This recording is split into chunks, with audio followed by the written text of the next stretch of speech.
So this is Gossypium thurberi, the desert cotton. It is a shrubby plant which blooms in the Sonoran desert. It has Malvaceae type flowers, mallow flowers, as you can see. These have closed up for the day. It has the threefold palmate leaves. And this is our Gossypium thurberi, is one of two cotton plants which grow here in the Southwest. The other one is the Gossypium hirsutum that is used in agriculture to produce the fiber that we call cotton. This one is not used for fiber. It is a native plant. It can be used in a xeriscape garden to produce some really nice flowers. It has brilliant red maroon leaves that come in the wintertime. It's blooming right now, early September, at about 2,500 feet in the Sonoran desert. And Gossypium thurberi is a medicinal plant. One of its characteristics is it is an oxytocin synergist. The cotton root produces a rich red tincture, and this is used by skilled midwives to facilitate labor at the point where the water has broken and the baby begins to present at the uterus, his head or her head. The Gossypium thurberi desert cotton tincture is utilized to assist in contractions of the uterus, and with a skilled midwife can facilitate that. In addition, a woman that has a stuck menses in terms of painful cramps and so on can take this tincture, perhaps chewing on a slice of angelica root or one of the antispasmodics such as viburnum or silk tassel. Another type of formula that can be used with the Gossypium thurberi, the desert cotton, is to assist in difficult orgasms as a woman ages or with emotional issues.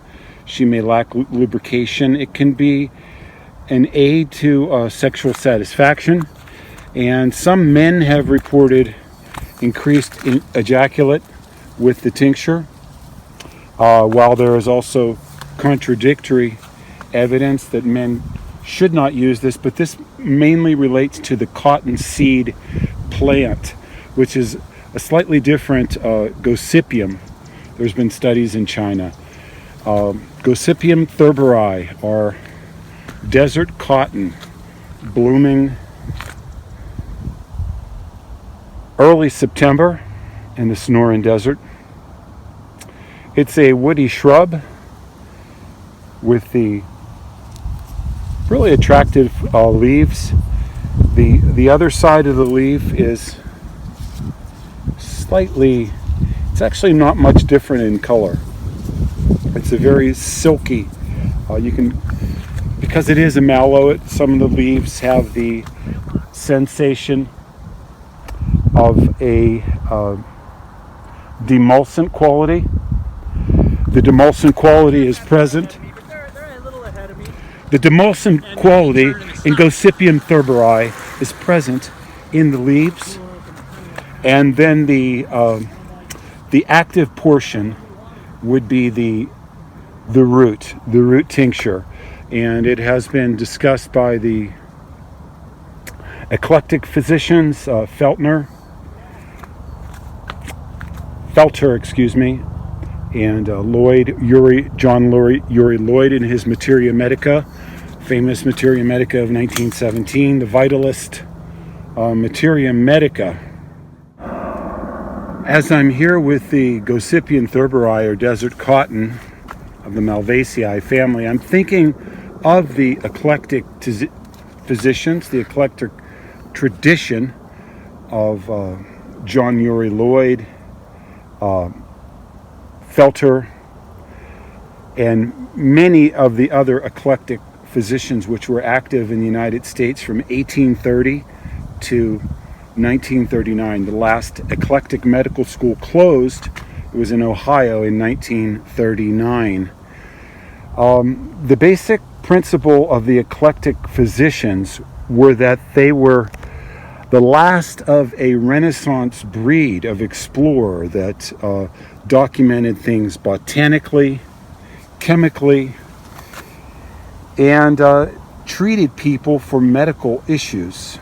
Their principle was vitalism, and the principle of vitalism is rather simple, and it states has to do with the in-your-face observation that I am alive, and that what makes me different, what makes me a creature with life, is a vital life force that organizes all the processes of my body in terms of homeostasis. This principle of vitalism thus states that to regain and treat conditions of disease or ill health, you need to address the basic vitality of the human being, of the human organism, and nourish the vital force that lives and organizes health process.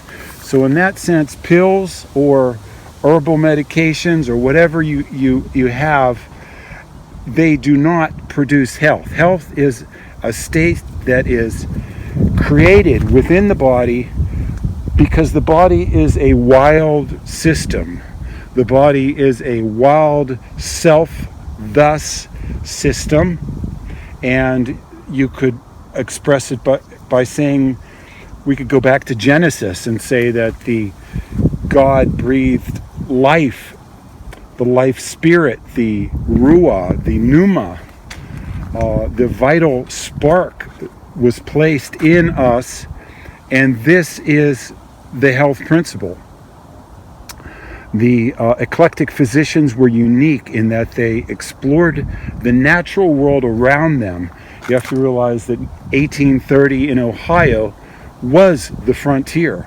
They had a unique relationship with Native American tribes and healers, and utilized that, comparing the herbs that they found in the New World, in the Americas, to Old World herbs through the system of Linnaeus, the binomial system, and they drew the conclusions of treatment and addressing the nature of plants, the nature of health. Unfortunately, at a certain point, there became a cultural war to eliminate the essential teachings of the eclectic physicians. And in that cultural war, the notion, the concept of vitalism was overthrown as a worthless sort of concept. I'm here with one of our desert plants, desert cotton.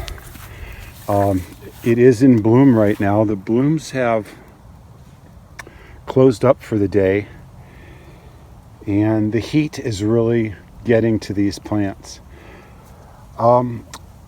Gossypium thurberi is a perennial plant in this ecosystem, which is the southern part of the state of Arizona. Here you can see one of the flowers, and here are the threefold palmate leaves. It is in the Malvaceae family. It's got a woody stem.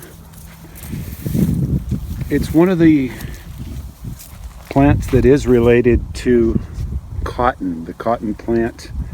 that is grown in most of the United States is Gossypium hirsutum, or the hairy cotton plant, and that is, I would call it the plant of agriculture. Desert cotton and cotton has been long involved in the lives of most people. Fiber, they call it the 3 C's: cotton, cattle, and copper. And truly is a plant that has been involved in all the political processes of the modern world and the ancient world, for that matter, as cotton was a valuable fiber which was domesticated and used in both the Levant in Mesopotamia, Northern Africa, India, Pakistan, Mesoamerica, and here in the, I would call it the Aztec area, the Yucatan, southern Mexico. I strongly believe that cotton was domesticated and used in the Pueblo culture that existed in Arizona approximately 1,500 years ago. And cotton remains to this day an important plant of fiber. It's a plant that has challenged and influenced every aspect of our human life. It is said that the cotton plant grows south of the Ohio River, roughly at the Mason-Dixon line. And it was an important plant of the South, of Louisiana, Texas, Mississippi, Georgia, South Carolina, and continues to this day. Cotton is still a plant that's grown in Arizona, Yuma, in the area of Yuma, and various parts of or Safford along the Gila River. Wherever there's water in Texas, wherever there's water in the South, it's a temperature determinate plant. It doesn't like the cold. It doesn't like cold temperatures. This makes a rather handsome plant for landscaping as a xeriscape plant. It can be watered. It would be much more filled with flowers. The leaves turn a bright red, crimson to maroon color. This is the time that it blooms, roughly September into October. And the story of cotton is the story of human life. Especially in America, cotton was important in so many aspects of America. The Civil War, the use of slaves, African Americans to farm the cotton, to pick the cotton. Then as the technology evolved to pick cotton without human hands, it became really a symbol of the vanishing antebellum South. In 1808, the United States curtailed the bringing in of any more African Americans as slaves in the United States. But this presented new problems because the antebellum South developed a commerce of human beings, raising human beings for their own purposes to be bought and sold.